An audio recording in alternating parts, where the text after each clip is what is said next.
오늘 우리에게 주신 하나님 말씀 함께 보겠습니다. 로마서 12장 1절부터 2절까지 말씀입니다. 로마서 12장 1절부터 2절까지 우리 짧은 말씀인데요. 우리 함께 한 목소리를 읽겠습니다. 그러므로 형제들아, 내가 하나님의 모든 자비하심으로 너희를 권하노니 너희 몸을 하나님이 기뻐하시는 거룩한 산 제물로 드리라. 이는 너희가 드릴 영적 예배니라. 너희는 이 세대를 본받지 말고 오직 마음을 새롭게 함으로 변화를 받아 하나님의 선하시고 기뻐하시고 온전하신 뜻이 무엇인지 분별하도록 하라. 아멘. 잠깐 기도하겠습니다. 사랑과 능력의 하나님 감사합니다. 오늘 거룩한 주에 저희들 주님의 보좌로 불러주셨사오니 저희들에게 말씀하여 주시옵소서. 저희들의 마음의 문을 열고 귀의 귀를 열고 주님의 음성을 듣는, 또한 듣고 순종하는 예배의 자리가 되기를 원합니다. 예배를 통하여서 우리의 마음을 위로받게 하시고 회복이 있게 하시며 결단하고 순종하는 놀라운 축복이 임하는 예배의 자리 되게 하여 주시옵소서. 예수 그리스도 이름으로 간절히 기도합니다. 아멘. 오늘 주보를 보시면 제 목회서신에 쓴 내용에서 제목이 Y로 시작하는 신앙이라는 목회서신을 썼습니다. 이 Y로 시작하는 신앙, 여기 목회서신을 보시면 여러 가지 이야기가 나오는데요. 그 중에 골든 서클 티어리라는 이야기가 나옵니다. 이 말은 이제 리더십 강연가인 사이먼 시넥이라는 사람이 이제 제안한 내용입니다. 이 화면을 잠깐 보시면요, 이제 골든 서클 이론은 이렇습니다. 이제 가운데를 보시면은 why, 그 다음이 how, 그 다음에 what이죠. 이게 안에서부터 밖으로 나가느냐, 밖에서부터 안으로 들어가느냐, 이 차이가 굉장히 큰 차이를 가져온다라는 그런 이론입니다. 일반적으로 우리가 세상의 그 기업들을 살펴보면 일반 기업들은 주로 이렇게 자기의 기업 혹은 제품들을 광고를 합니다.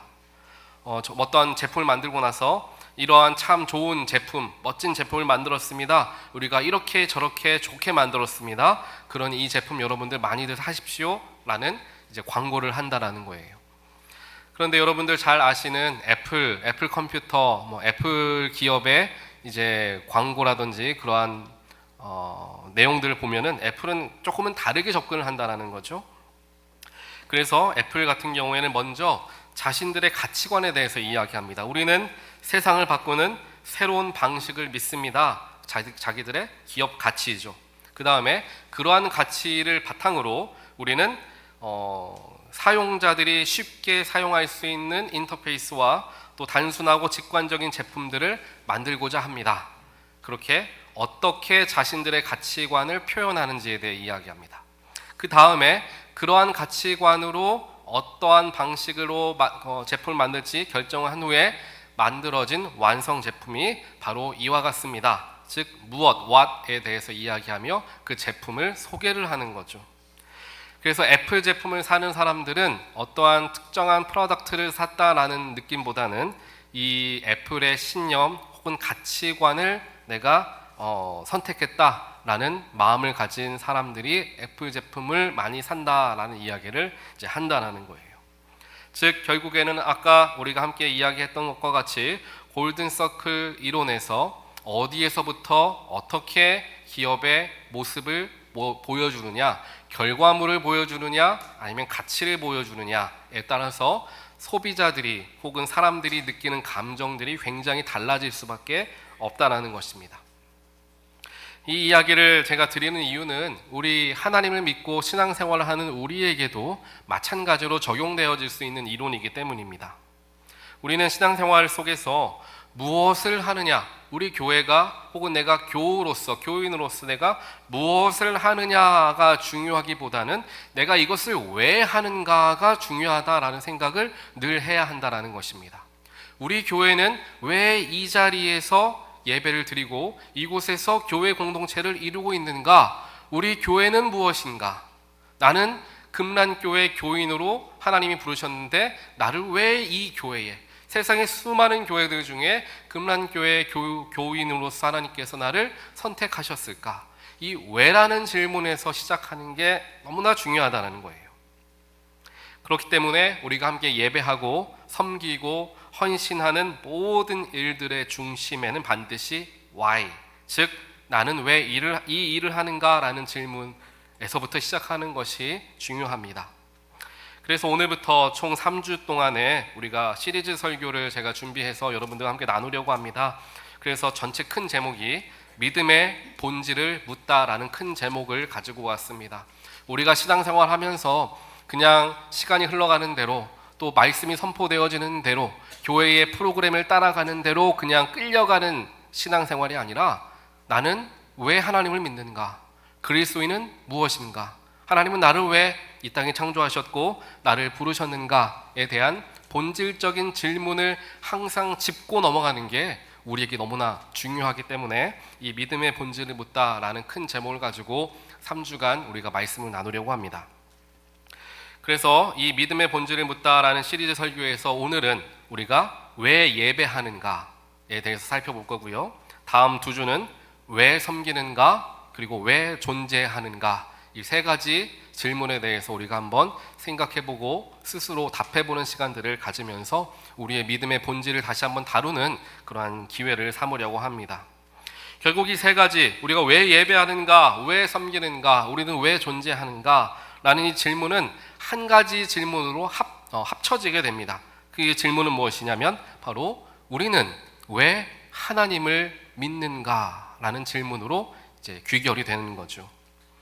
오늘 첫 번째 시간, 우리는 그중 가장 기본이자 핵심이 될 수 있는 우리는 왜 예배하는가 라는 질문으로 우리 이 시리즈 설교를 시작하려고 합니다. 오늘 설교 노트를 보시게 되면 3가지 질문들을 우리가 함께 살펴보게 됩니다. 믿음의 본질을 묻다 왜 예배하는가의 첫 번째 질문을 보시면 Why we worship, 우리는 왜 예배를 드리는가에 대한 정의를 먼저 내리고 가는 것이 중요할 것입니다. 물론 우리가 왜 예배를 드리는가에 대한 여러 가지 답들이 있을 거예요. 그런데 여러 가지 답들 중에서 오늘은 우리가 함께 묵상했던 로마서 12장 1절부터 2절 말씀을 통하여서 우리가 왜 도대체 예배하는가에 대한 답을 이 말씀을 근거로 한번 살펴보려고 합니다. 오늘 말씀 1절을 보게 되니까 사도 바울이 모든 형제들, 즉 그리스도인들에게 하나님의 자비하심으로 너희에게 권하는 게 한 가지가 나옵니다. 하나님의 자비하심으로 권하는 게 무엇이었냐? 바로 예배였죠. 그래서 그 예배를 권하면서 사도 바울은 하나님의 자비에 대해서 이야기를 하고 있다는 거예요. 여기에서 하나님의 자비라는 단어, 이제 헬라어로는 이 자비라는 단어를 오이크트리모이라고 이야기를 합니다. 즉, 이 헬라어의 자비하심은 우리가 그냥 쉽게 생각하는 긍휼히 여기는 마음, 불쌍히 여기는 마음으로서의 자비보다는 조금 더 깊은 의미를 가지고 있죠. 그래서 단순한 하나님이 우리를 보실 때 느끼는 단순한 동정심과 같은 것이 아니라 하나님의 깊은 내적인 연민과 헌신적인 사랑이라는 의미가 그 단어 속에 담겨져 있습니다. 헬라어로는 그런 단어를 사용하지만 히브리어로는 아마 한 번쯤은 들어보셨을 이제 헤세드라는 단어를 사용하죠. 히브리어 헤세드가 자비라는 단어의 히브리어 단어입니다. 이 헤세드와 같은 뿌리를 가지고 있는데 이 히브리어 헤세드라는 단어에는 굉장히 많은 신학적인 내용들이 담겨져 있습니다. 이걸 다 제가 여러분들에게 설명해 드리기에는 다른 시간을 기회를 가지면 좋을 것 같고요.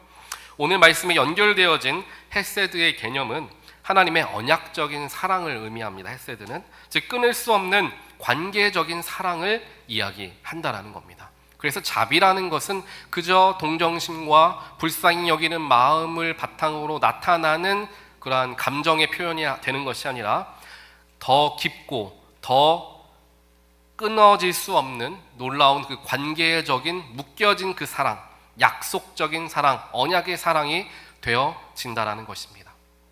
그래서 하나님께서 이스라엘 백성들을 부르실 때에 너희는 나의 백성이 되고 나는 너의 하나님이 되리라 라는 말씀으로서 그들과 언약의 관계를 맺으셨죠. 언약의 관계를 바탕으로 한, 즉 신뢰의 관계를 바탕으로 한 그 사랑을 의미하는 단어가 바로 이 자비, 이 헤세드에 담겨져 있는 의미이다라고 살펴볼 수가 있습니다. 결국 하나님의 자비하심 때문에 우리는 하나님 앞에 나와 예배한다라는 거예요. 그리고 예배하러 나오는 자들을 하나님은 언제나 찾으시고 언제나 하나님은 기다리고 계십니다.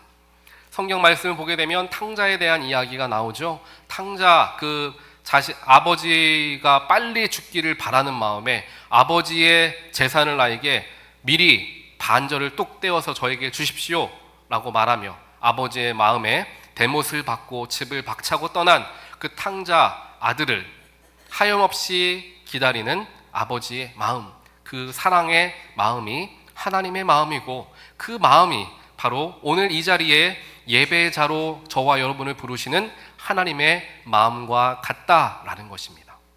하나님은 이와 같이 우리를 자비하신 마음으로, 사랑의 마음으로, 결코 세상의 그 무엇도 끊을 수 없는 그 사랑으로 저와 여러분을 구속하시고 저와 여러분을 붙들어 주시는 분이신데, 그 붙들어 주심을 경험할 수 있는 자리가 바로 이 예배의 자리가 된다라는 것입니다. 그렇기 때문에 우리에게는 예배의 자리가 너무나 중요하고 우리가 반드시 지켜야 할, 또 우리가 세상과 타협하지 말아야 할 자리가 바로 이 예배의 자리인 줄 믿습니다. 우리 예배의 자리가 매주 있기 때문에 이번 주에 못 나가면 다음 주에 나가면 되고, 다음 주에 못 나가면 그 다음 달에 나가면 되고 라는 단순한 마음으로 예배를 바라보기보다는 한 번의 예배, 모든 예배들 속에서 하나님은 간절하게 저와 여러분을 부르시고 찾으시며 기다리고 계신다라는 마음으로 그 예배를 바라보게 되는 저와 여러분 되시기를 주님의 이름으로 간절히 축원드립니다. 이 시간만큼은 내가 하나님과 약속한 시간이에요. 사람과의 관계에서도 약속 시간 어기면 사람이 굉장히 안 좋은 소리를 들을 수 있잖아요. 약속만 지키지 못해도, 시간만 늦어도 그럴 수 있는데, 하나님과 내가 약속한 시간, 세상 그 누구도 건들 수 없는 하나님과 나와의 시간으로서 이 시간을 내가 잘 다스릴 줄 알아야 되고, 타협하지 않으려 애를 써야 하는 시간이 바로 예배의 시간이다라는 것입니다. 그만큼 예배의 자리가 우리에게 너무나 중요하다라는 것이죠. 예전에 제가 한 교회에서 섬기고 있는데, 그 교회에서 여러 가지 제가 사역들과 일들을 하게 되었습니다. 그 교회를 함께 기도하며 살펴보는 과정 속에서 느끼게 된 게, 하나님께서 우리 교회 가운데 더 큰 하나님을 향한 기쁨의 열정과 감격의 마음들을 갖기를 원하신다라는 생각, 그 마음을 갖게 되었습니다. 성도님들을 보는데 오랫동안 평생 동안 신앙생활을 하다 보니까 하나님을 향한 그 사랑의 감정을 놓치고 또 예배의 감격을 잃어가고 삶에서 하나님을 경험하고 체험하는 그 고백을 잊은 채 그냥 습관처럼 교회에 나오는 많은 성도님들의 모습을 보며 안타까운 마음이 들었습니다.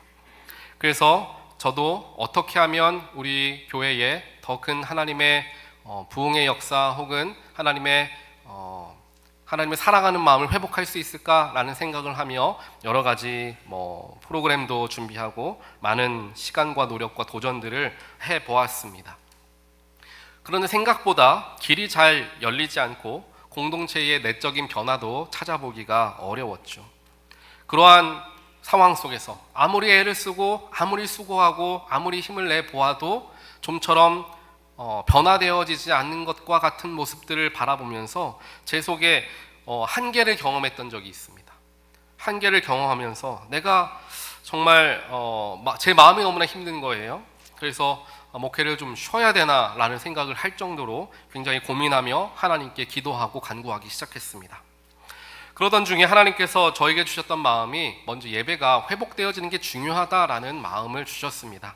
그래서 예배를 통해서 우리 교회에 영이 살고 하나님을 사모하는 마음들이 더욱더 크게 일어나게 될 것이다 라는 소망을 주시면서 예배를 더욱 집중하게 만들어 주셨습니다. 그래서 주중에 예배를 만들고 하나님께 간절히 찬양하고 기도하는 시간을 갖게 되었어요. 그렇게 한두 달 정도 시간이 지난 후에 그 교회에 어떤 변화가 일어났을까요? 그 주중에 열었던 예배에 교회 교인들의 대다수의 교인들이 함께 모여서 예배하는 그러한 놀라운 하나님의 역사가 일어났으면 좋았을 텐데 일어나지는 않는 거예요. 예배를 통해서 더 많은 성도들이 함께 그 자리에 모여서 예배하기를 바랬는데 그러지는 않은 거예요. 그런데 그러한 일이 일어나지 않는 것을 제가 보면서 제 마음속에 실망함이 찾아오지 않고요, 오히려 감사함과 소망함이 채워지는 것을 경험했습니다. 그래서 알고 봤더니 하나님께서 저에게 말씀하기 원하셨던 것은 교회의 성도들이 예배를 사모하며 예배 자리로 모여드는 것을 1차적으로 원하셨다라기보다는 예배를 제가 준비하고 예배를 인도하면서 제 스스로가 예배 속에서 하나님을 경험하고 하나님을 체험하는 기회들을 열어주길 원하셨다라는 것을 제가 어느 순간 느끼게 되었던 거예요.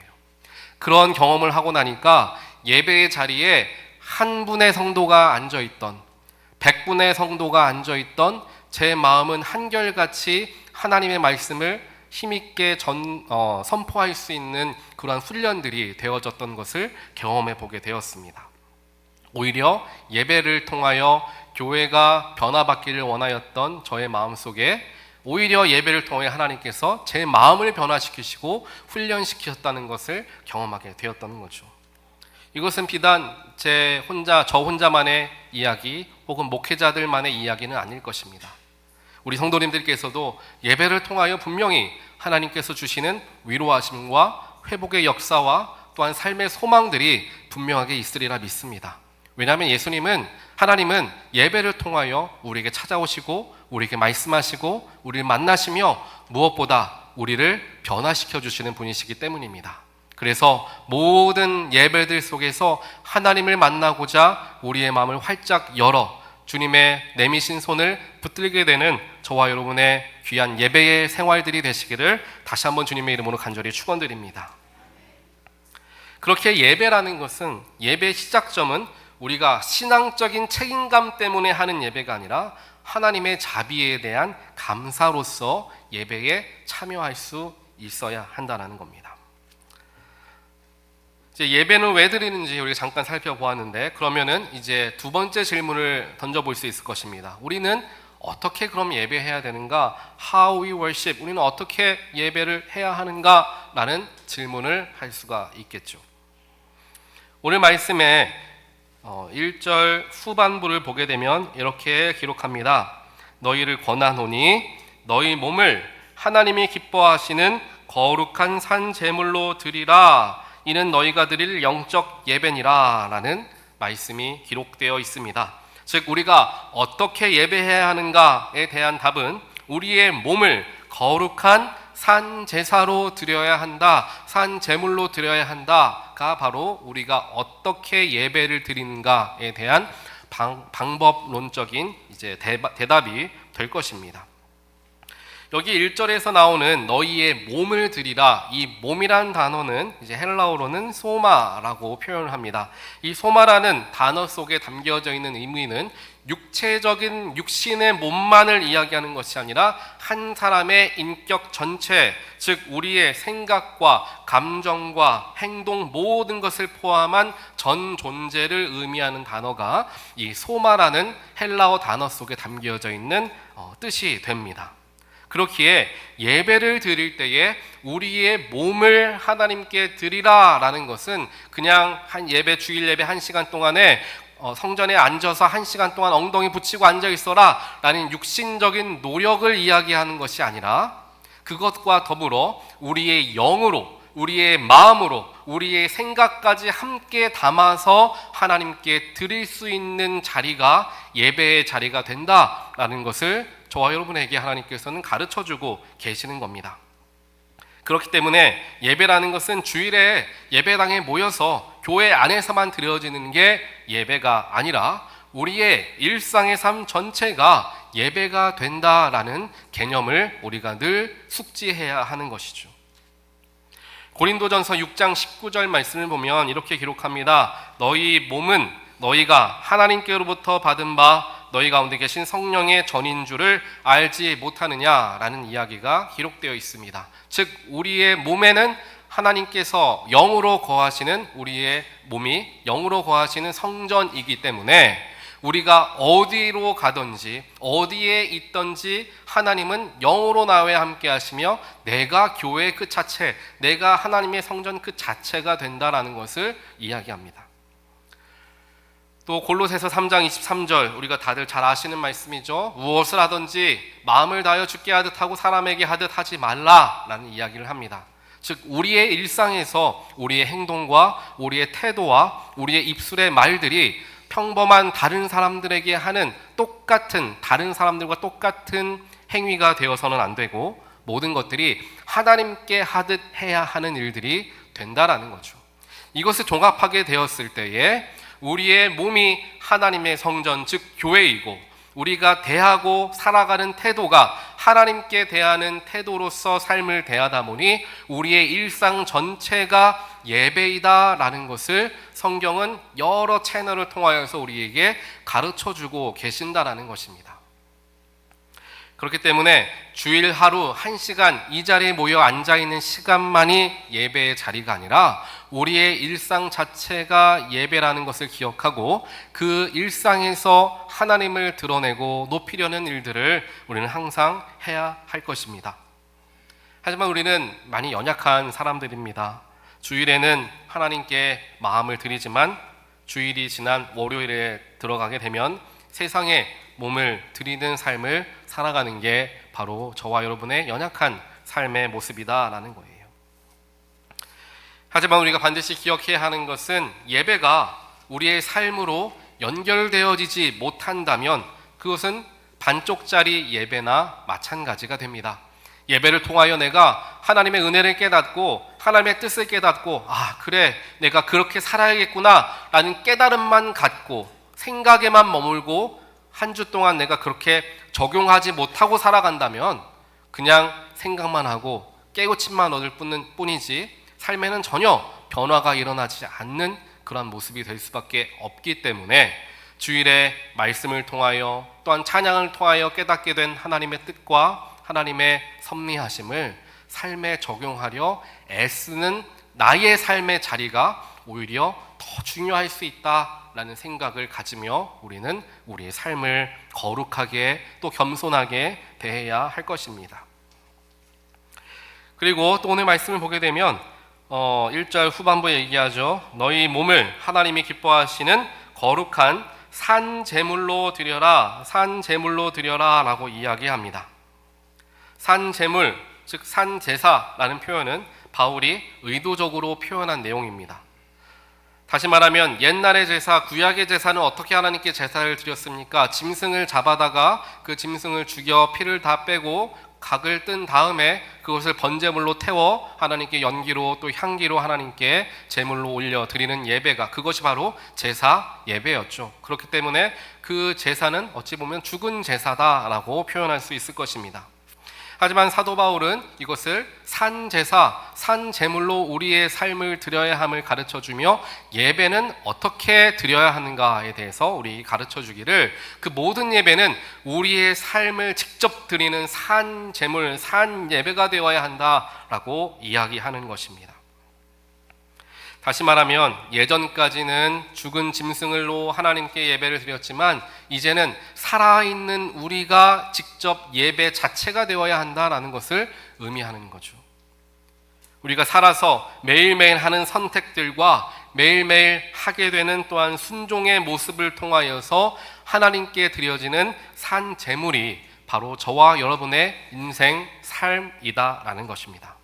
다시 말하자면 우리의 시간이 하나님께 드려지는 제물이 되고 우리의 관계와 우리의 언어가 또한 드려지는 제물이 되며 우리의 삶에 결정하는 것 또한 삶의 방향들이 하나님께 드려지는 제물이 되어야 함을 우리가 기억해야 한다는 것입니다. 이와 같이 우리의 삶 자체가 예배, 제단이 될 때 예배는 일상으로 다가오게 됩니다.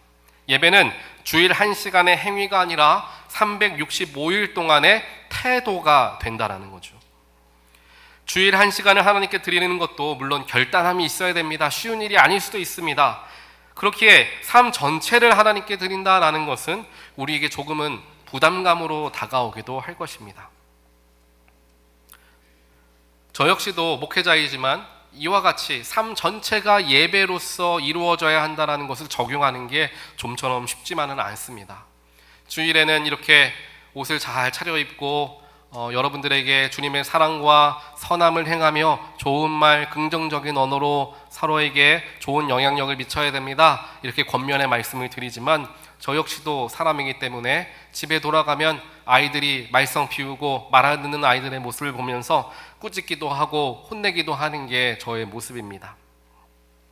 또 남편과 아내가 서로 존중하고 사랑하고 높여주며 살아가야 합니다 라고 권면하지만 저도 부족하여서 제 아내와 의견이 맞지 않으면 가끔씩 목소리가 높아지기도 하죠. 그러면 아이들은 금방 이제 알아채죠. 아빠 엄마 왜 싸워요? 그만 싸워요 얘기해요. 그러면은 저는 얘기하죠. 지금 엄마 아빠 싸우는 거 아니야. 그냥 큰 소리로 얘기하고 있어. 이렇게 얘기를 하죠. 그럼 아이들 금방 알아요. 거짓말 하지 마요. 저기 가서 무릎 꿇고 손 들고 있어요. 뭐 이러죠. 아이들이 더 잘합니다. 이게 인간이라는 거예요. 목회자라고 뭐 다 똑같은 거죠. 다 똑같다라는 거죠. 애를 물론 우리 모두가 연약하다라는 것은 그러니까 연약하니까 어쩔 수가 없다라는 말씀을 드리는 게 아니라 연약함을 알기 때문에 내 스스로가 더 하나님의 은혜를 간구하며 살아가야 함을 이야기하는 것입니다. 우리가 이렇게 부족하기 때문에 예배를 통하여 얻게 된 은혜를 세상에서 다 놓치는 일들이 너무나 많기 때문에 그렇지 않게 살아가기 위해 하나님이 부어주신 예배를 통한 그 은혜를 삶으로까지 가지고 가서 삶에서 펼쳐내려는 노력과 수고들을 우리가 끊임없이 해야 하는 삶이 우리에게 주어진 것이고 그 삶이 다름 아닌 성화를 이루는 삶, 즉 성화의 은혜를 이루는 삶이 되어진다라는 거예요. 마지막으로 우리가 예배는 왜 드리는가? 또한 예배는 어떻게 드리는 것인가? 라는 개념을 가지고 예배에 임하게 되면 예배를 통하여 우리는 무엇을 얻게 되는가에 대해서 한번 살펴보겠습니다. 설교 노트를 보시게 되면 What happens when we worship? 이라고 되어 있죠. 예배를 드릴 때에 우리에게 어떤 일이 일어나는가라는 것입니다. 어떤 일이 일어나냐? 오늘 말씀을 보니까 이렇게 이야기하죠. 너희는 이 세대를 본받지 말고 오직 마음을 새롭게 함으로 변화를 받아 하나님의 선하시고 기뻐하시고 온전하신 뜻이 무엇인지 분별하도록 하라 라고 합니다. 즉 예배에 대해서 충분히 설명한 후에 예배를 그런 마음을 가지고 일상이 예배가 되는 삶으로 변화되어지게 되면서 어떤 일이 일어나느냐? 바로 마음이 새로워지게 되고 하나님의 뜻을 분별할 수 있는 분별의 영을 갖게 된다라는 것을 이야기를 하는 것입니다. 즉 예배라는 것은 시간과 물질만을 드리는 단순한 헌신이 아니라 우리 삶의 존재적인 변화를 이끌어가는 과정이 되는 게 바로 예배이죠. 그래서 성경 말씀에서 이 세대를 본받지 말라라는 말은 세상의 가치체계, 즉 성공과 효율적인 것과 경쟁사회에 동화되는 삶이 되어서는 안 됨을 가르쳐주고 있습니다. 그 대신에 우리의 마음을 새롭게 함을 통하여서 변화를 이루라라고 가르쳐 주십니다. 여기에서 성경에서 이야기하는 변화라는 단어는 헬라어로는 메타모포라고 이야기합니다. 이 메타모포라는 단어는 겉모습 혹은 형태만의 변화를 이야기하는 것이 아니라 완전한 내적 변화를 뜻하는 단어가 바로 이 메타모포라는 단어에 담겨져 있는 의미라는 거죠. 결국에 예배라는 것은 인간이 하나님을 설득하는 자리가 아니라 하나님이 우리 인간을 변화시키는 자리이다라는 것을 우리는 유념해야 됩니다. 제가 이 이야기를 왜 드리냐면 우리는 많이 우리가 이미 가진 수많은 기도의 제목을 가지고 하나님께 기도합니다. 하나님, 우리의 자녀들은 이렇게 되길 원하고요. 우리 남편과 아내는 이렇게 되길 원하고요. 우리 사업장은 이렇게 됐으면 좋겠고요. 우리 교회는 이렇게 되면 좋겠습니다. 하나님 그렇게 응답해 주십시오 라고 하나님께 기도합니다. 하나님의 뜻이 어디에 있는지 하나님의 바람은 무엇인지는 전혀 상관없이 내가 원하는 대로 내가 생각하는 대로 하나님께 당당하게 요구하고 있다는 거죠. 그러다가 하나님께서 내 당당한 요구에 응답하지 않으시고 다른 걸 주시는 것처럼 느껴지면 하나님 어떻게 그러실 수 있어요? 내가 얼마나 열심히 기도했는데 하나님 내 기도를 그렇게 안 들어줄 수 있습니까? 라고 하나님을 원망하기 시작한다는 거예요. 결국에는 하나님의 마음은 전혀 헤아릴 마음은 생각은 하지 않고 내 생각대로 내 뜻대로 하나님이 나를 이렇게 해주시기를 원하는 그러한 이기적인 마음으로 하나님께 다가가려는 습성을 우리 모든 인간들은 가지고 있음을 인정하는 게 중요합니다. 그걸 인정해야 내가 원하는 나의 모습이 있고 하나님이 바라시는 나의 모습이 있겠구나, 그걸 생각할 수 있죠. 내가 바라는 내 자녀의 모습이 있을 수 있겠고 하나님이 바라는 내 자녀의 모습이 다를 수 있겠구나, 이거를 생각하는 게 부모에게 있어서도 너무나 중요합니다.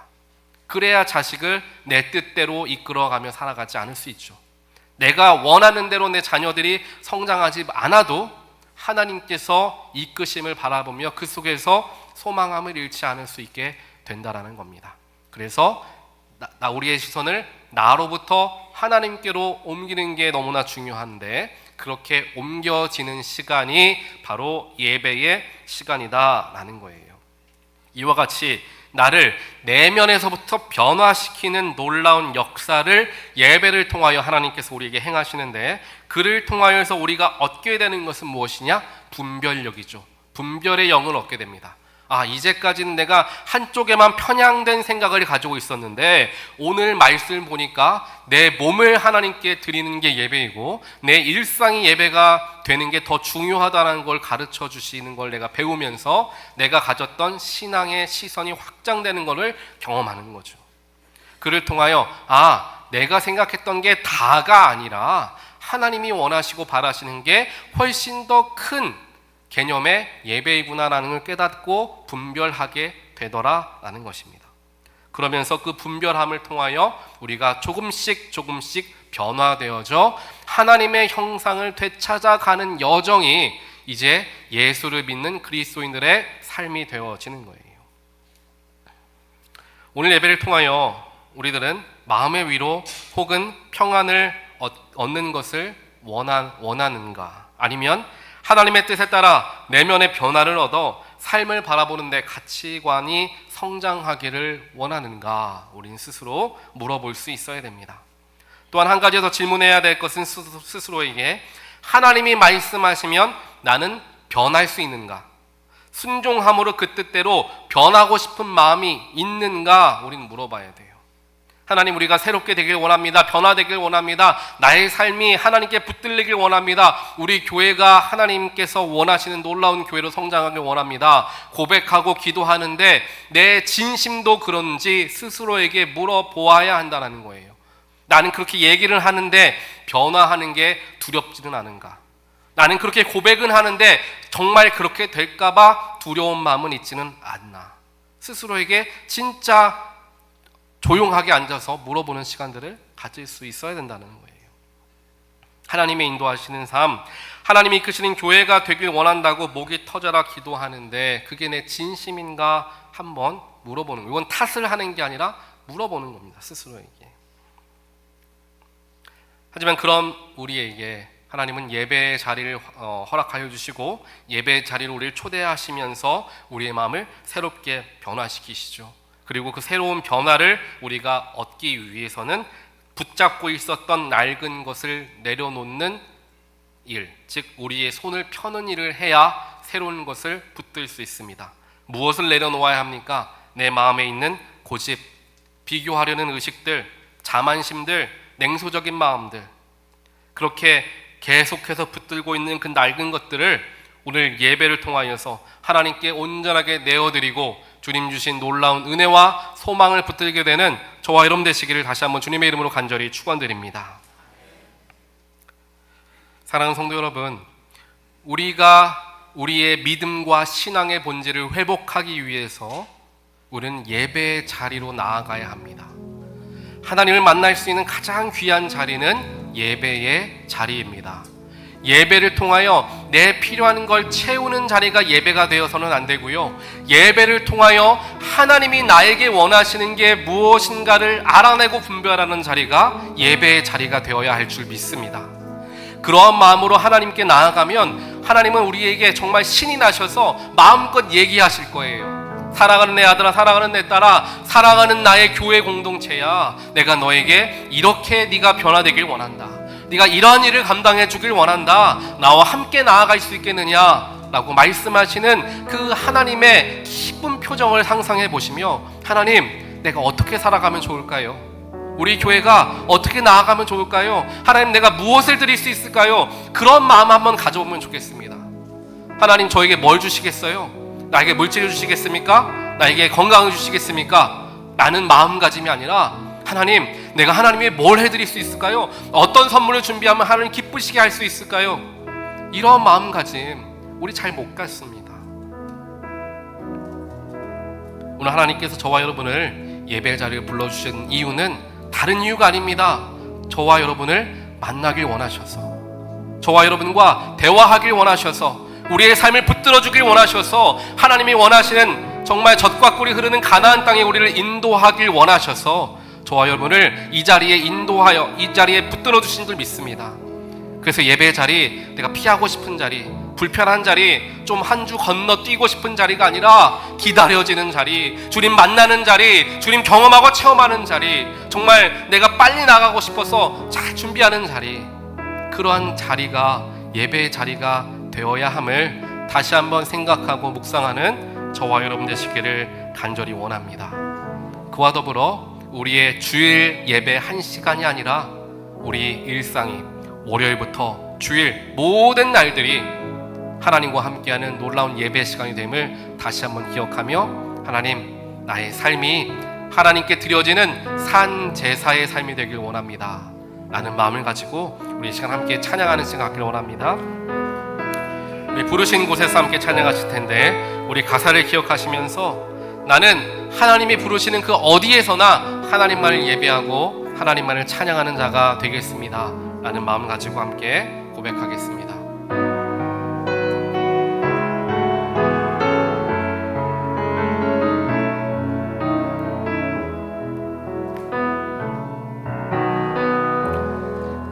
따스한 성령님 마음으로 보내 내 몸을 감싸며 주어지는 평안함 만족함을 느끼네. 부르신 곳에서 나는 예배하네. 어떤 상황에도 나는 예배하네. 부르신 곳에서 나는 예배하네. 어떤 상황에도 나는 예배하네. 사랑과 진리에 사랑과 진리에 한 줄기 빛 보내 내 몸을 감싸며 주어지는 평안함 그 사랑을 느끼네. 부르신 곳에서 나는 예배하네. 어떤 상황에도 나는 예배하네. 부르신 곳에서 나는 예배하네.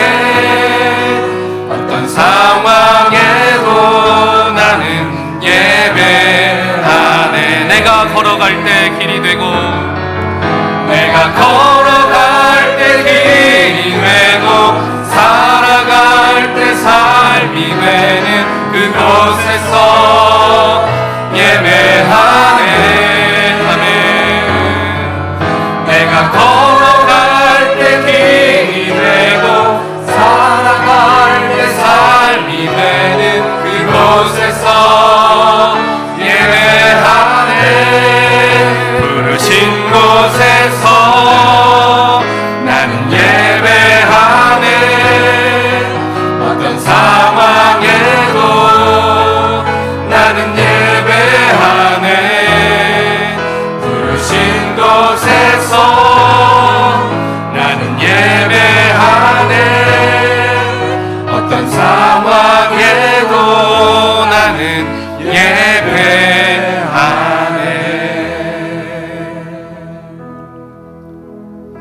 감사합니다. 우리를 불러주시고 우리를 예배의 자리로 인도하여 주신 하나님 감사합니다. 우리는 항상 연약하고 부족하여서 하나님께 바라는 것만 많고 원하는 것만 가지고 주님 이렇게 해주세요, 이렇게 응답하세요 라고 강요하는 우리의 모습을 돌아보며 이 시간 주 앞에 회개합니다. 그럼에도 불구하고 주님은 자비하심으로 우리를 예배의 자리로 인도하시고 우리의 삶을 받기를 원하시는 하나님의 뜻을 알려주시며 그 크신 사랑하심과 은혜로 우리를 덮어주시고 우리와 동행하시겠다, 우리와 함께 하시겠다 약속하신 주님을 경험할 수 있도록 우리의 삶 가운데, 우리의 마음 가운데 이 시간 찾아와 주시니 하나님 감사합니다. 하나님, 이제는 이기적인 사랑하지 않게 하시고 이기적인 예배 드리지 않게 하시고 주님을 기쁘시게 하는 예배를 드릴 수 있는 진정한 예배자의 마음을 가지고 주께 나오는 우리 모두가 되게 하여 주시옵소서. 예배의 자리가 주님을 만나는 자리이고 예배의 자리가 하나님의 마음을 분별하는 자리이며 예배의 자리가 주의 음성을 듣는 자리임을 저희들 기억하며 예배를 더욱더 사모하게 하시고 무엇보다 주일 하루뿐만 아니라 우리의 일상이 하나님과 함께 맺어가는 귀한 예배의 자리가 됨을 기억하는 우리 모두가 될 수 있도록 주여 축복하여 주시옵소서. 이 모든 말씀 예수 그리스도 이름으로 간절히 기도합니다. 아멘. 이 시간 하나님께 봉헌하는 시간 함께 갖겠습니다. 나의 봉헌 드리니 주여 받아 주셔서 하늘나라 위하여 주 뜻대로 쓰소서.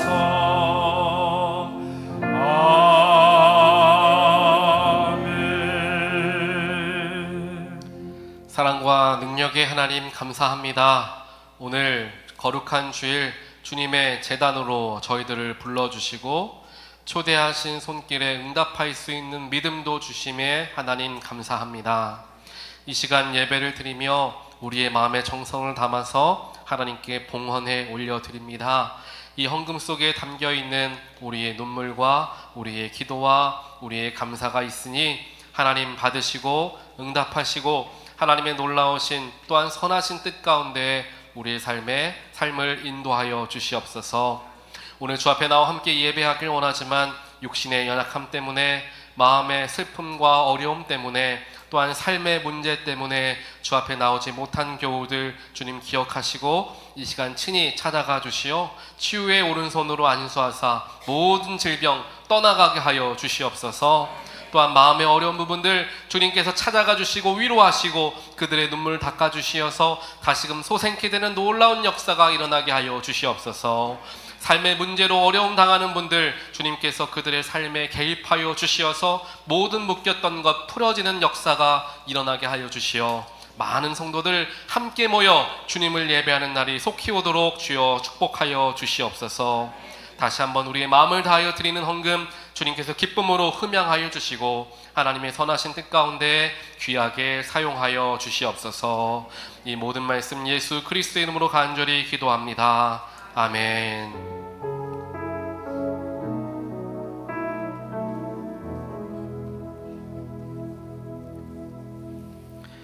이제는 죽기까지 나를 사랑하사 십자가의 희생을 통하여 우리에게 구원의 길을 허락하여 주신 예수 그리스도의 무한하신 사랑하심과 세상 모든 만물을 창조하시고 독생자 예수까지 희생시키시면서 우리를 향한 사랑을 확증하여 주신 하나님 아버지의 놀라우신 은혜와 지금도 나와 함께 하시며 옳은 길로 인도하시고 어려운 중에 위로 되시는 성령 하나님의 감화 감동 교통하심이 믿음의 본질을 다시 한번 생각해보고 그것의 중심에 있는 예배를 회복하고자 마음을 다하며 마음을 드리며 삶을 드리며 나아가는 하나님의 백성들 머리머리 위에 그들의 자녀와 일터와 또한 일상 위에 지금부터 영원까지 함께 하시기를 간절히 축원하옵나이다. 아멘.